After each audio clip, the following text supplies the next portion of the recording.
दोस्तों, जैसा कि आप सब जानते हैं कि बाइबल के अंदर कई सारे लोगों का जिक्र किया गया है जिनके जीवन से हमें कुछ न कुछ सीखने को जरूर मिलता है। लेकिन क्या आपको पता है कि प्रकाशित वाक्य की किताब में ऐसे 3 रहस्यमय स्त्रियों का जिक्र किया गया है जिनके कार्य और जीवन के बारे में बहुत कम ही लोग जानते हैं। आइए आज की इस वीडियो में हम प्रकाशित वाक्य में बताई गई इन्हीं 3 रहस्यमय स्त्रियों के बारे में चर्चा करते हैं। पूरी जानकारी के लिए वीडियो के अंत तक बने रहे।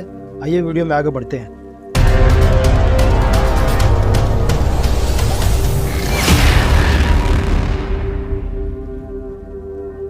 दोस्तों, यूहन्ना ने अपने प्रकाशित वाक्य में जिन 3 रहस्यमय स्त्रियों का उल्लेख किया है उनमें से पहली स्त्री का नाम है इजेबेल। यीशु मसीह के स्वर्ग आरोहण के बाद से रोम और आसपास के क्षेत्र में जितने भी यीशु के अनुयायी थे उनको जगह जगह पर सताव का सामना करना पड़ा और उसके चेलों में से यूहन्ना को छोड़ बाकी सभी को शहीद कर दिया गया था। प्रेरित यूहन्ना जो बच गए थे उन्हें एक सुनसान पतमुस नाम के टापू पे भेज दिया गया जहाँ पर कोई इंसान नहीं था। वहीं पर यूहन्ना को यीशु मसीह का दर्शन प्राप्त हुआ जिसमें यीशु मसीह ने भविष्य में होने वाली कई घटनाओं का और 7 कलीसियाओं के रहस्य का खुलासा किया। प्रकाशित वाक्य अध्याय 2 में थुआतीरा के कलीसिया के दूत के लिए यीशु मसीह ने यूहन्ना को एक संदेश भेजा जिसमें उसने साफ तौर पर बताया है कि मैं तेरे कामों और प्रेम और विश्वास और सेवा और धीरज को जानता हूँ और यह भी कि तेरे पिछले काम पहले से बढ़कर है, पर मुझे तेरे विरुद्ध यह कहना है कि तू उस स्त्री इजेबेल को रहने देता है जो अपने आप को भविष्यद्वक्ता कहती है और मेरे दासों को विचार करने और मूर्तों के आगे के बलिदान खाने को सिखलाकर भरमाती है। मैंने उसको मन फिराने के लिए अवसर दिया पर वह अपने विचार से मन फिराना नहीं चाहती। यहाँ पर हम देखते हैं कि थुआतीरा की कलीसिया अपने काम, विश्वास, प्रेम, सेवा और धीरज में बहुत ही अच्छी तरह से आगे बढ़ रही थी, लेकिन यीशु मसीह ने उसके बीच के बुराई को पहचान लिया। केवल एक स्त्री इजेबेल के कारण जो अपने आप को भविष्यवक्ता कहती है परमेश्वर के दासों को विचार करने और मूर्तों के आगे बलिदान खाने को सिखलाकर भरमाती है। पूरा कलीसिया भ्रष्ट हो चुका है। इतना होने के बाद भी यीशु मसीह ने इजेबेल को अपने पाप से पश्चाताप करने का मौका दिया और जब उसने ऐसा करने से इनकार कर दिया तब मसीह ने उसे उसके पापों का दंड देने का विचार किया। लेकिन दंड केवल इजेबेल के लिए ही नहीं था बल्कि जो लोग उसके साथ में विचार में शामिल थे उन्हें भी चेतावनी दिया गया कि जब तक वे अपने बुरे कामों से मन नहीं फिराते तब तक उनके बच्चों को इसका दंड झेलना पड़ेगा। इस भ्रष्ट कलीसिया में कुछ लोग ऐसे भी थे जो इजेबेल की पापों में शामिल नहीं हुए थे। उनके बारे में मसीह ने यूहन्ना को संदेश दिया प्रकाशित वाक्य अध्याय 2 उसका 24 और 25 में, पर तुम थुआतीरा के बाकी लोगों से जितने इस शिक्षा को नहीं मानते और उन बातों को जिन्हें शैतान की गहरी बातें कहते हैं नहीं जानते, यह कहता हूँ कि मैं तुम पर और बोझ न डालूंगा, पर हाँ जो तुम्हारे पास है उसको मेरे आने तक थामे रहो। यीशु मसीह यूहन्ना को उन लोगों के लिए संदेश देते हैं जो शैतान की बातों से अपने आप को दूर रखते हुए सच्चाई के लिए जीवन बिता रहे हैं। उन्हें मसीह बोलते हैं कि जो तुम्हारे पास है यानी जो पवित्रता, सच्चाई और विश्वास तुम्हारे पास है उसे मसीह के आगमन तक बनाए रखना।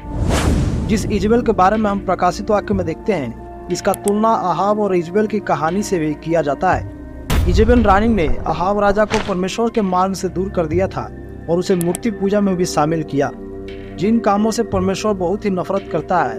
अहाब ने इजेबेल की बातों में आके वही सब किया और इसीलिए परमेश्वर का क्रोध उन दोनों पर भयंकर रूप से हुआ जिसमें रानी इजेबेल पूरी तरह से नष्ट हो गई। दूसरी रहस्यमय स्त्री है सूर्य ओढ़ी हुई स्त्री। यूहन्ना अपने दर्शन में बताते हैं कि उन्होंने स्वर्ग में एक बड़ा चिन्ह देखा और वह चिन्ह एक स्त्री थी जो सूर्य ओढ़ी हुई थी। उसके पैरों तले चांद और उसके सिर पर 12 तारों का मुकुट था। और आपकी जानकारी के लिए बता दूं कि यह चिन्ह यूहन्ना ने 7वीं तुरही फूके जाने के बाद देखा था। अगर आपको नहीं पता है कि 7वीं तुरही क्या है तो आप इस वीडियो को देखने के बाद डिस्क्रिप्शन बॉक्स में दिए गए लिंक से वीडियो को देख सकते हैं जिसमें 7 तुरही के बारे में अच्छी तरह से बताया गया है। आइए वीडियो में आगे बढ़ते हैं। यूहन्ना आगे बताते हैं कि वह स्त्री गर्भवती हुई और प्रसव से चिल्लाती थी। यहाँ जिस स्त्री के बारे में हम देखते हैं वह सचमुच में स्त्री है या नहीं उसके बारे में स्पष्ट तो नहीं है, लेकिन यीशु मसीह ने इस चिन्ह का उपयोग यूहन्ना को कुछ बताने के लिए किया है, क्योंकि पुराने नियम की किताबों में कई बार इसराइल, सियोन और यरूशलेम को अक्सर एक स्त्री या उसके रूप में वर्णन किया गया है। यूहन्ना ने इसके बाद ही एक और चिन्ह देखा जिसके बारे में वो बताते हैं प्रकाशित वाक्य अध्याय 12 उसका 3 और 4 में। और एक और चिन्ह स्वर्ग पर दिखाई दिया, और देखो एक बड़ा लाल अजगर था जिसके 7 सिर और 10 सींग थे, और उसके सिरों पर 7 मुकुट थे, और उसकी पूंछ ने आकाश के तारों की 1/3 को खींचकर पृथ्वी पर डाल दिया। और वह अजगर उस स्त्री के सामने जो जच्चा थी खड़ा हुआ कि जब वह बच्चा जने तो उसके बच्चे को निगल जाए। दोस्तों, यहाँ पर हमें देखने को मिलता है कि एक लाल अजगर है जो एक बच्चे को निगलने के लिए तैयार है। वह बच्चा जिसे पैदा होते ही लोहे का दंड दिया जाएगा, जो सब जातियों पर राज्य करने वाला है, और जिसे परमेश्वर के सिंहासन के पास पहुंचाया गया है। यह स्पष्ट रूप से यीशु मसीह को दर्शाता है, जिसे शैतान शुरू से ही निगलना चाहता था। पहले तो हेरोदेस के द्वारा यीशु मसीह को बचपन में मारने का प्रयास किया गया, और फिर बाद में कई बार लोगों के द्वारा हमला करके उसे मारने का प्रयास किया गया। लेकिन फिर भी यीशु को शैतान कुछ भी नहीं कर सका, क्योंकि उसे सारे जातियों पर राज्य करने का अधिकार दिया गया है, और वह परमेश्वर के सिंहासन के पास रहता है। वह स्त्री जो सूर्य ओढ़ी हुई थी, इसे इस्राएल का प्रतीक माना जाता है, क्योंकि मीका ने भविष्यवाणी की थी कि इस्राएल को बंदी बनाकर बेबीलोन ले जाया जाएगा, और उसे प्रसव पीड़ा वाली स्त्री के समान पीड़ा का सामना करना पड़ेगा। लेकिन इस दुख के बीच ही इस्राएल को परमेश्वर द्वारा बचाया और छुड़ाया जाएगा। यूहन्ना आगे बताते हैं कि वह सूर्य ओढ़ी हुई स्त्री जंगल में भाग जाती है, और एक स्थान पर जिसे परमेश्वर ने उसके लिए तैयार किया था 1260 दिन तक सुरक्षित रहती है। शैतान फिर जब स्वर्गदूतों द्वारा युद्ध में हरा दिए जाने के बाद पृथ्वी पर गिराया गया, तब वह सूर्य ओढ़ी हुई स्त्री को फिर से सताना शुरू किया, और उसके अन्य बच्चों को, यानी जो परमेश्वर के आज्ञाओं को मानते हैं, उनसे भी लड़ाई करने को गया। तीसरी रहस्यमय स्त्री है बेबीलोन। प्रकाशित वाक्य की किताब में वर्णन की गई यह बेबीलोन उन नगरों की प्रतीक है जिन्होंने परमेश्वर को चुनौती दिया, और इसकी शुरुआत हुई निम्रोद और बेबीलोन नगर की कहानी से। बेबीलोन को कई दूसरे अनुवाद वाले बाइबल में बाबुल भी कहा जाता है, लेकिन दोनों एक ही है।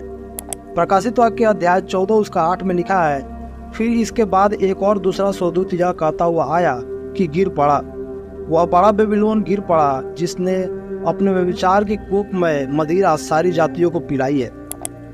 यहाँ पर हम देखते हैं कि बेबीलोन स्त्री जो एक नगर का प्रतीक है जहाँ लोग पाप में पड़े हुए हैं, गिराया गया।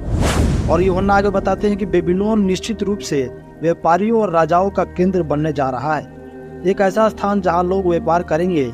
मानवता, प्रेम और पवित्रता इस स्थान से खत्म हो जाएगा, और जब यह बेबीलोन गिराई जाएगी, उस समय दुनिया में इतिहास की सबसे खराब आर्थिक स्थिति होगी। बहुत से लोग इसकी बर्बादी को देखकर रोएंगे और शोक मनाएंगे। बेबीलोन का विनाश इतना निश्चित है कि इसे प्रकाशित वाक्य में पहले ही घटित हुआ दर्शाया गया है।